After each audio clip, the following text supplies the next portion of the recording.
esta constelação de partidos, são partidos muito diferentes, há países com muitos partidos que são classificados desta forma e, portanto, a própria classificação, como eu já explicarei daqui a pouco, tem razões para ser controversa,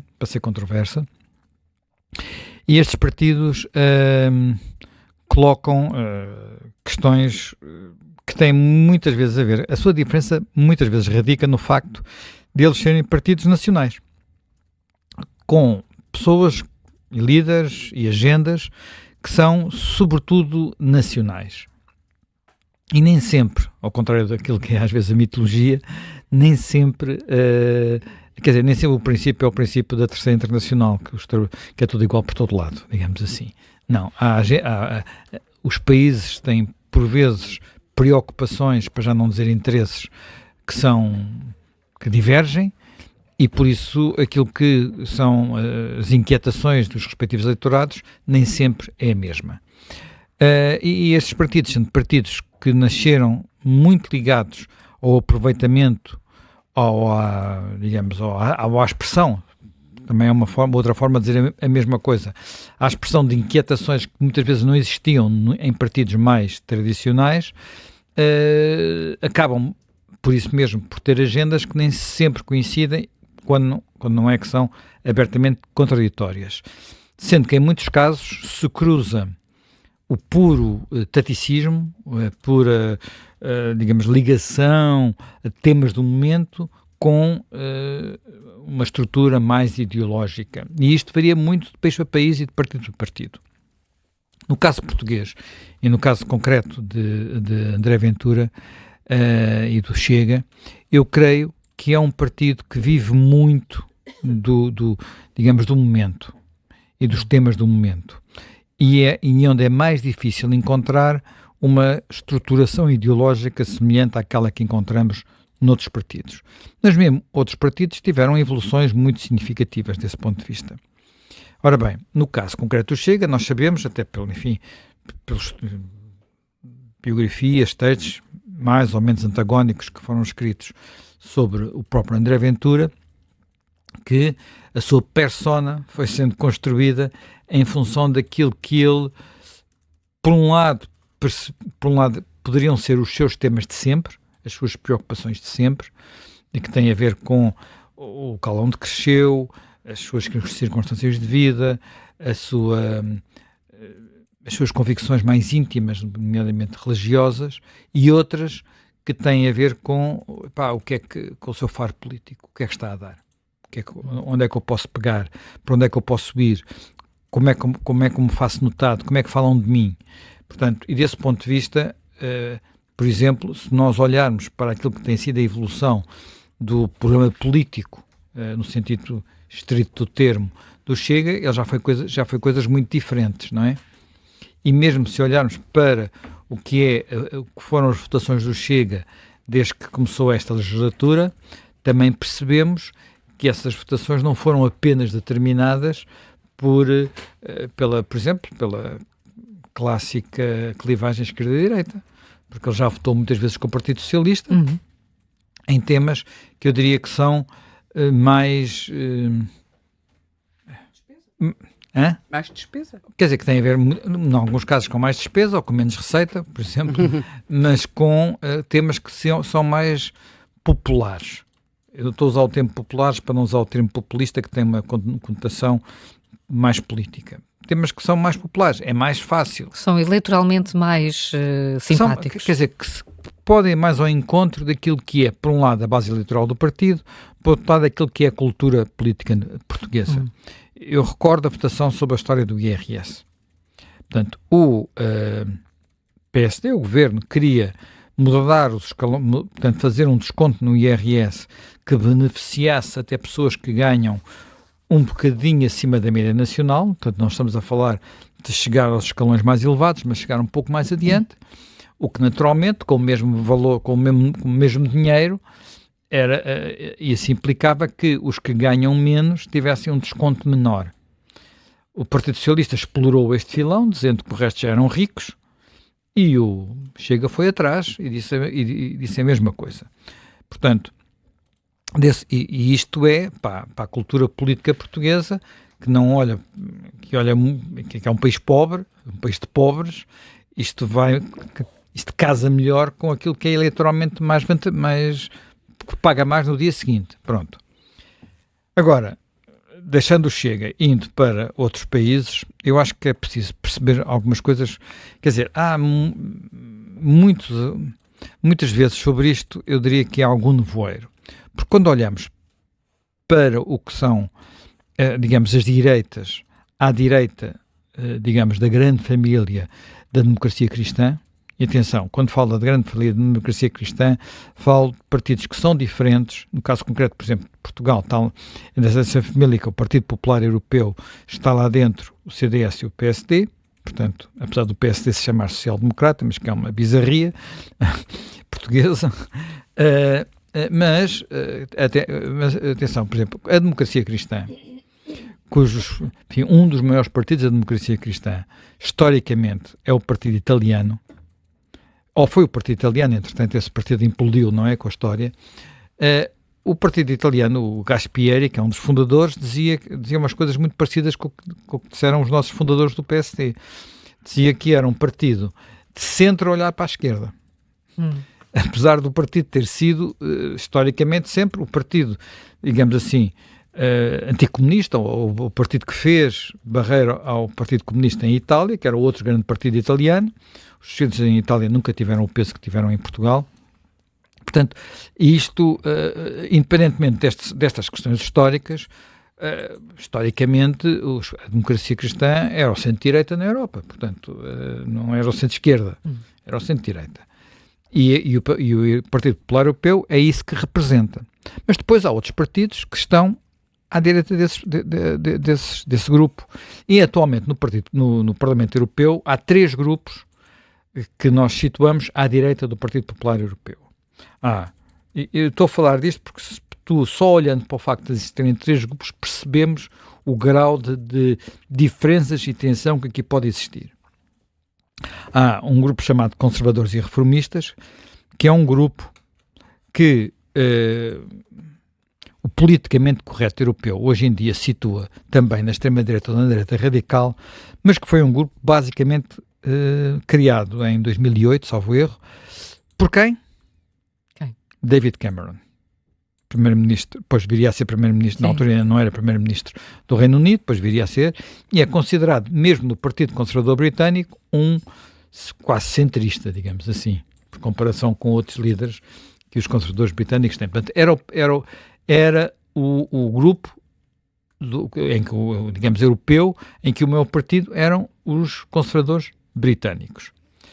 Hoje em dia esse grupo é o 4º grupo europeu, tem mais um deputado que os liberais, portanto, que habitualmente era o 3º, os liberais eram o 3º grupo, atualmente são o 5º. Portanto, e este grupo tem lá dentro partidos. Eu acho que este grupo é muito interessante. Eu tive aqui, eles têm um site, porque já são um grupo antigo, onde explicam as suas posições, e quando nós olhamos, tem uma espécie de arranque, onde vão pondo as suas convicções, e que são aqui: fazer mais, fazer menos na Europa, mas melhor. Cooperação sim, superestado não. Todos os Estados-membros tratados de forma igual. Trazer de volta o senso comum. Gastar o dinheiro de forma responsável. Uma Europa segura e confortável. Um sistema de imigração que funcione. E no final, último slogan, nós estamos com a Ucrânia. Portanto, isto são, digamos, a base deste grupo. Dificilmente, eu acho que com isto nós podemos considerar isto um grupo radical ou de extrema-direita. Pronto. Agora, quando olhamos lá para dentro, encontramos partidos até às vezes um bocadinho diferentes. Quem é que lá está neste momento? Os 2 maiores grupos lá dentro são os irmãos de Itália, portanto, o partido da Meloni, de Giorgia Meloni, tem 24 eurodeputados, e o partido polaco, que estava antes no governo, o FIS, portanto, que tem 20 eurodeputados. Depois são partidos mais pequenos, tem uma parte de um partido chamado Reconquista de França, que foi um partido onde está a sobrinha da Marine Le Pen, a Marianne, nunca sei dizer o nome dela, pronto. A neta uma neta do Le Pen, sobrinha da Le Pen. Estão também os democratas da Suécia, enfim, estão outros partidos, pois alguns deles só têm um deputado. Este grupo na Europa, há discussões sobre que papel é que deve ter ou não deve ter, e muita atenção, sobretudo os partidos mais à esquerda não querem que o PPE faça qualquer tipo de... querem pôr aqui logo a linha vermelha, uma linha vermelha qualquer na Europa. Mas como eu estou a dizer, estamos a falar de partidos que estão ou estiveram no poder em alguns países grandes da Europa, Polónia e Itália. Depois temos o segundo maior grupo europeu, que é um grupo novo, nem sequer consegui encontrar um site equivalente ao dos conservadores, portanto, para ver o que é que eles lá punham, e que é o grupo onde está o nosso Chega, que é um grupo que tem como principal, em que o principal protagonista é o Partido Húngaro, portanto, o partido Fidesz de Viktor Orbán, que é um dos motivos, às vezes, de maior discussão na Europa. Porque Orbán é uma figura política muito estranha em muitos aspectos. Ele era um dos jovens que esteve na revolta anticomunista de 89, portanto, vinha de uma posição muito liberal e, entretanto, foi evoluindo para posições bastante conservadoras e com muitas críticas de autoritarismo e, sobretudo, de dependência de Putin e da Rússia. O que, para alguém que vem de uma história política digamos, de combate ao comunismo, pode surpreender. Mas aqui, nós às vezes temos dificuldade em perceber isso, digamos assim. O anticomunismo na Hungria não é igual ao anticomunismo na Polónia. Porque a Hungria nunca foi um país submetido pela Rússia como a Polónia foi várias vezes. Portanto, a Polónia é um país que foi sucessivamente invadido e teve guerras muito com a Prússia, com a Alemanha e com a Rússia. Designadamente já depois da Primeira Guerra Mundial e depois a seguir quer dizer, é uma história muito, muito mais traumática do que a história da Hungria. A Hungria é uma história bastante diferente. E isso às vezes explica algumas coisas. Nós aqui, como estamos mais longe e como não estamos habituados a um mundo onde as fronteiras andaram a mexer até ao final da Segunda Guerra Mundial, e mesmo depois da Segunda Guerra Mundial já voltaram a mexer na antiga Jugoslávia, não é? Portanto, temos dificuldade em entender como é que estes povos às vezes olham uns para os outros. É neste grupo que está a senhora Le Pen. Este grupo destruiu um outro que havia antes, chamado Identidade e Democracia, onde estavam alguns destes partidos, mas que foi, na prática, implodiu, quer por efeito do Viktor Orbán, quer por efeito da saída de um outro partido que neste momento é o mais proscrito de todos, que é a alternativa à AfD, a alternativa pela Alemanha, que é o que está a ter neste momento muito sucesso na Alemanha, portanto ganhou neste momento as eleições num estado do leste, e que foi expulso quando de repente se percebeu que alguns dos seus líderes, nomeadamente um candidato que tinha, que eles próprios depois também expulsaram, e está como deputado independente, tinha feito declarações neonazis, no mínimo, pronto, e isto são o terceiro grupo, é o grupo da Europa das Nações Soberanas. Portanto, nos Patriotas pela Europa, que é o tal segundo grupo, está o Orbán, está a Lega. A Lega era o grupo, é um grupo que também é um partido italiano. Nós depois podemos falar um bocado melhor nisso, até porque temos hoje connosco aqui o Ricardo Marchi, que sempre... Marchi. Marchi, não se pode dizer de outra forma. Marchi, que é outra coisa italiana. Que é o grande especialista disto.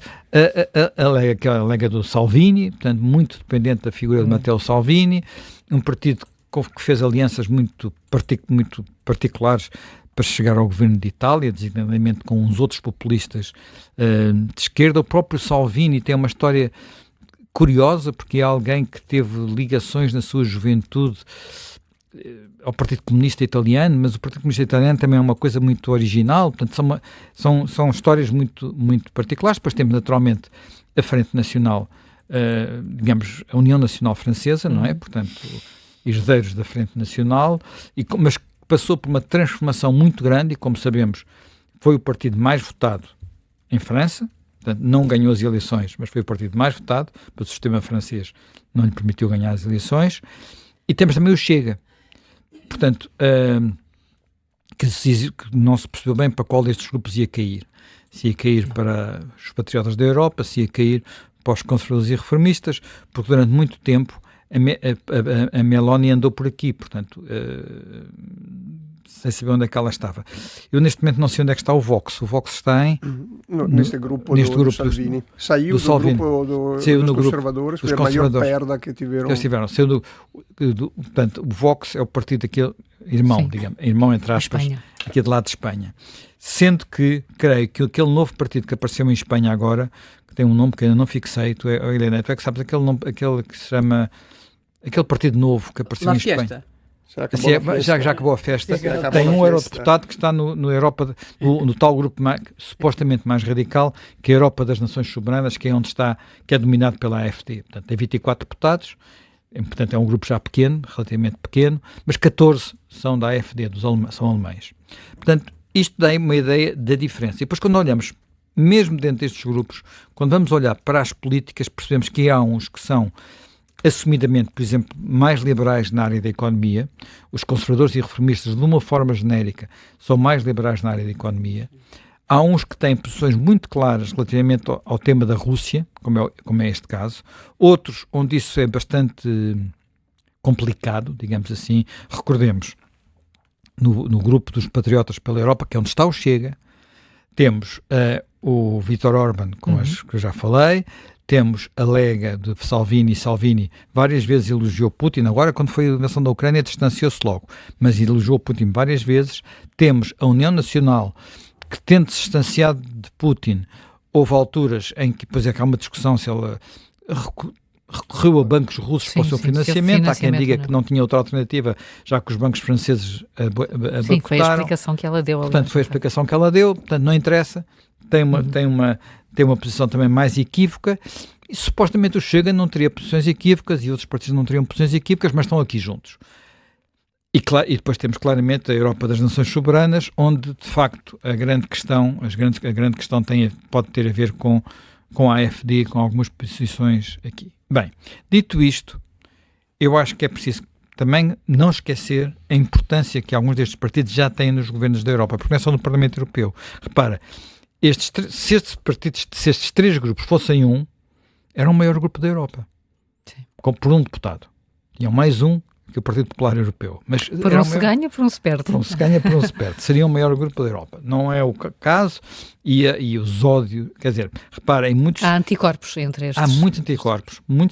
Há uma coisa até curiosa. Há um partido europeu, quer dizer, há os partidos europeus, não é? O EPP é um partido europeu, os sociais-democratas é um partido europeu, no sentido quase clássico do termo, que tem reuniões, tem estruturas, tem responsáveis, e depois há outros grupos que há uns que se apresentam mais ou menos como partidos, e há um que é um partido, digamos, que se afirma conservador cristão, que tem deputados nos patriotas e nos conservadores, portanto está dividido por dois lados. Portanto, o que é uma coisa também original. Eu disto tudo acho que temos que pensar que estes partidos de facto são muito nacionais e algumas das suas agendas têm muito a ver com as agendas nacionais e eles próprios têm evoluído de forma muito diferente uns dos outros. Eu diria que neste momento talvez a figura mais importante de todos estes partidos é claramente a Primeira-Ministra de Itália. Pronto, Giorgia Meloni. E Giorgia Meloni é alguém que tem surpreendido tudo e todos. Porventura, porque sobre ela havia muitos preconceitos e ela tem feito uma evolução, quer dizer, tem feito, vamos lá ver, ela é alguém, como é que a gente pode definir? Eu já li ela escreveu uma autobiografia, é um livro não é um livro muito grande, eu não leio bem italiano, mas há uma tradução francesa, portanto consegui ler em francês, e é um livro interessante, porque além de ser muito, ter um lado quase, ela revela muita coisa sobre ela, sobre como é que ela, sobre a sua infância, sobre a sua família, sobre como é que ela evoluiu politicamente. É um livro muito, muito, muito revelador na minha perspectiva, e que ela diz que nasceu pelo sucesso que teve uma altura, uma frase que ela disse num comício, já aqui há uns anos atrás, que é: sou mãe, sou cristã e sou patriota. Portanto, e era como tal que ela se via na política, o que é uma coisa um bocadinho fora do comum. Ela depois começou a repetir isto mais, porque ela, na altura em que disse isso num comício, aquilo veio abaixo, não é? Sim, são os 3 valores, não é? Mas são 3 valores que ela depois desenvolve no livro de uma forma, desenvolve no livro, e repara, ela é mãe, mas é mãe solteira. Sim. Ela é filha de um casamento, de um casamento que correu mal. O pai saiu de casa muito cedo e ela viveu basicamente com a mãe num bairro relativamente pobre de Roma, e fez muita vida de rua nessa altura. Não tem, eu não conheço Roma o suficiente para saber exatamente que bairro é aquele, porque conheço a Roma mais turística, digamos assim. Mas fiquei com curiosidade. Uma das próximas vezes que for a Roma, quando for, enfim, talvez vá tentar ver que bairro é aquele para perceber melhor. Portanto, depois ela vai explicando também a importância que teve ou não teve, e aí é um lado familiar importante, o facto de ela se assumir como católica, e depois naturalmente o lado nacional, o lado italiano, as experiências que tem, e há algo que ela, no entanto, nunca explica, porque é que ela aderiu muito cedo, 15 anos, ao que na altura era o MSI, portanto, o Movimento Social Italiano, que era o partido herdeiro dos neofascistas. Entretanto, isto evoluiu muito, e os dirigentes desse partido separaram isto dessa herança, e ela chegou, apesar de passarem a vida a tirar com isso à cara, o que é facto é que ela, como líder de Itália, é claramente uma conservadora, portanto há valores conservadores e que têm a ver com a sua raiz católica, que ela não deixa de defender na agenda interna de Itália, mas tem-se revelado particularmente pragmática ao ponto de, nas políticas de imigração, e esta é a questão seguinte que eu queria referir antes de acabar, porque já me estou a demorar um bocadinho, ao ponto de o primeiro-ministro trabalhista inglês ter ido falar com ela para tentar perceber até que ponto é que a tentativa de mitigação do problema que ela encontrou, que é ter um campo para acolher as pessoas que tentam pedir asilo antes delas entrarem em Itália e, portanto, automaticamente criarem um problema dentro de Itália, e isso está a ser criado na Albânia, poderia ser uma solução também para o Reino Unido, que, enfim, havia a solução do Ruanda, que era bastante mais complicada, portanto, e apesar da solução do Ruanda ser dos conservadores, agora os trabalhistas sabem que o problema não desapareceu e querem encontrar uma solução. E aqui chegamos às questões que são, digamos, há agora uma teoria até académica, portanto, suportada por académicos que têm estudado o populismo. Há pelo menos 2, enfim, não me estou a lembrar o nome dele porque é português, escreveu um livro sobre isso, mas eu não me lembro o nome dele. Ele é académico numa universidade inglesa, e outro é o caso Mood, portanto, que é aquele que começou a escrever sobre isto mais cedo, e que inclusive este fim de semana publica um texto num site europeu ligado à esquerda, onde basicamente tem o seguinte argumento, que é o facto de cada vez mais temas que foram primeiro levantados por partidos da direita radical se tornarem temas mainstream, não é forma de contrariar a direita radical, é forma de legitimar os discursos sobre esses temas e que, portanto, até ajuda a crescer. Sim. Pronto. É o Vicente Valentim. Vicente Valentim, exatamente. Ele tem um livro já traduzido em português, eu também já, na hora não me falhava no nome. É a normalização da direita radical. É a normalização da direita radical. Agora, portanto, ele diz que isso acontece quer com os temas, sobretudo da imigração, mas também com temas, digamos, culturais. Com alguns temas culturais, com alguns temas de woke, da crítica à cultura woke. Eu não vou entrar pela cultura woke, estava toda uma outra conversa, mas na questão da imigração, eu creio que há um problema com este argumento. E o problema principal com este argumento é, se o problema não existisse e fosse apenas uma criação da direita radical, eu diria que ele tinha razão. Essa tese tinha razão, porque nesse caso, se os partidos mainstream começam a falar de um problema que não existe, estão a abrir caminho a um discurso que é apenas demagógico. O problema é que o problema existe, a questão existe. A questão existe, e a questão existe com uma dimensão para a qual, infelizmente, não temos conseguido encontrar, e já falámos disso aqui, muitas vezes não temos conseguido encontrar antídotos. E tivemos, nos últimos tempos, algumas, digamos, novidades que tornam...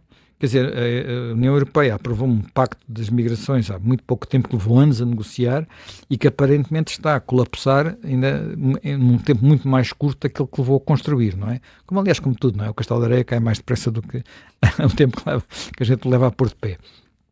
Este fim de semana, por exemplo, um líder tão importante no quadro europeu, quer pelo que ele fez, já foi na Europa, já foi Presidente do Conselho Europeu, portanto o lugar que vai ter agora António Costa, quer por ter recuperado a Polónia, portanto, trazido a Polónia de novo para um partido mais ao centro, plataforma cívica, quer pela sua filiação no Partido Popular Europeu, portanto, num partido central da Europa, enfim, quer pela sua própria história, que é o Donald Tusk, anunciou que, meus amigos, não pode ser, eu tenho que fechar as fronteiras com a Bielorrússia, não porque tenham de repente começado a entrar muitos bielorrussos na Polónia, mas porque a Bielorrússia se tinha transformado numa via para a entrada de outro tipo de migrantes, designadamente, porventura, alguns refugiados vindos de países, sobretudo do Sul, não é? Portanto,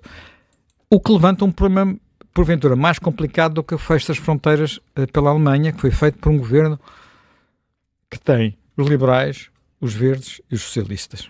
E que foi feito aqui há umas semanas atrás.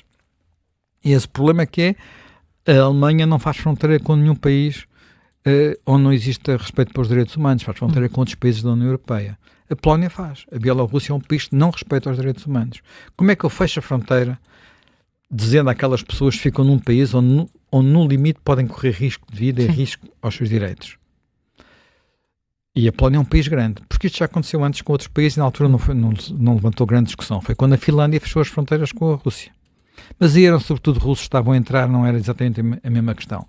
Mesmo assim podemos levantar a questão se não serão russos a fugir do Putin. Portanto, isto é um mesmo, dilema moral. Quer dizer, isto são problemas que existem e não podemos ignorá-los e fingir que, como são temas que durante muito tempo só eram tratados por partidos marginais, não podem ser tratados pelos partidos importantes. Até porque estes temas, de repente, de novo, na Alemanha, deixaram de ser temas da direita radical, passaram também a ser temas da esquerda radical. O fenómeno político na Alemanha, neste momento, não é a subida da AfD, que é uma subida de 1, 2, 3 pontos percentuais. É o aparecimento de um novo partido, fundado por uma senhora que vem do antigo Partido Comunista da Alemanha de Leste, portanto, que saiu do partido chamado à esquerda, que era um partido formado pelos antigos comunistas e também por dissidentes de esquerda dos sociais-democratas, e cuja agenda, além de ser anticapitalista, é anti-imigração, claramente. Portanto, e que é, neste momento, penso eu, a política alemã mais popular. Portanto, não sei se nas sondagens, se não é mais popular, aproxima-se disso. Portanto, temos aqui um cenário muito diferente e muito mais complexo do que aquilo que é, muitas vezes, a simplificação que nós fazemos das notícias, que é tudo mesmo, pôr tudo no mesmo saco. Não se pode pôr tudo no mesmo saco. Há aqui coisas muito diferentes, às vezes agendas contraditórias. Há casos em que claramente nós dizemos isto são coisas que pelo menos eu diria, intoleráveis. não é? Quando apanhamos pessoas a defender as SS, por exemplo, ou quando apanhamos coisas desse género, não é? E outras coisas, estamos no domínio de diferenças de política que nos dias que correm temos que debater naturalmente e normalmente. Não podemos dizer apenas que um dia destes proibimos estes partidos e resolvemos o problema, porque não resolvemos, os problemas estão lá.